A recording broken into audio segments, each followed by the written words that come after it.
guys, good afternoon guys. Papasok na sa work. A day in my life, work edition. Guys, pupunta ako ngayon sa trabaho ko sa may Cabuyao City Hall. Ito yung way ko papunta doon.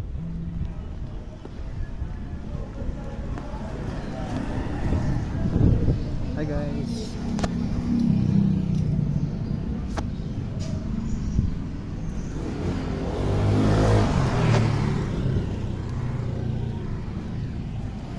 Motor ako work guys.